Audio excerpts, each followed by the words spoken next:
आमर ए अनुरोध को प्रशासन न शुणे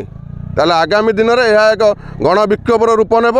साधारण जनता माने राजरास्तार बसबे, विरोध करेंगे, विरोध तीव्रतर हम, निआ जलिब।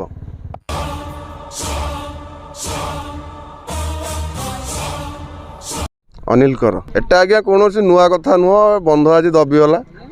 एटा प्रशासन खाली आमको मिछ प्रतिश्रुति आम बंध करदेलु, कला पिच करदेलु। आम जीवन में आम केवे कला पिच देखी नथिले नई बैतरणी नईर बासिंदा मैंने आमको खाली मिछ लॉलीपॉप भलिया रास्ता करदेलु, टेंडर करदेलु। हजार हजार कोटी टंकार एटी आपणकर आमरी जमी माटी उठेकी एमाने रास्ता करी से कॉन्ट्रैक्टर हजार हजार कोटी टंका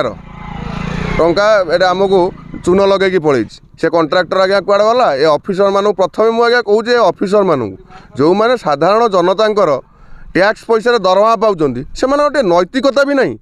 जो बंधर जो लोक मैंने यातायात कर केमी सुरक्षा जाकि गंतव्य स्थल पहुँची पारे तार दायित्व कौ मानकर केवल आम मानकर से ऑफिसर मानकर कि दायित्व नहीं। से मैंने कौन टिके हेले माने आसीपारे नहीं देखिए बंधर अवस्था कौन एटा नदी बंध घेरी बंध आज्ञा ए बर्तमान जब कौन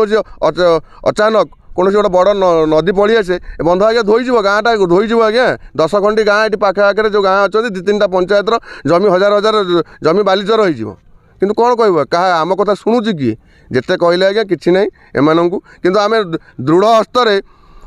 निंदा करुचु ए सरकार को ए सरकार गोलाम जो ऑफिसर मानू जो माने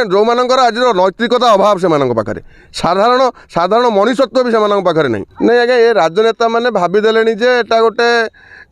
आमर एटा आज्ञा ना आपणकर गणतंत्र तो नुह राजतंत्र मुझे मो पुआ हम तापर मो पुआ हम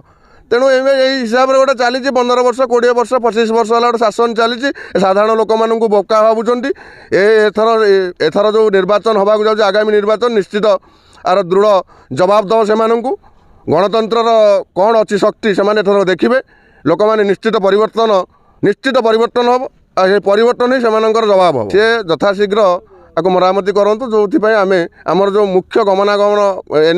NH 16 पुराना NH 6 बर्तमान NH 16 को जो एटा हूँ एटा एका आमर नुह पाख जाजपुर जिला एपटे केउझर जिला भद्रक जिला एटा कनेक्टिंग रोडटा आज्ञा मुख्य रास्ता एटा गोटे एटा जदि यथा संभव ताको माने सजाड़ी दिया हम से आम ये अंचलवासी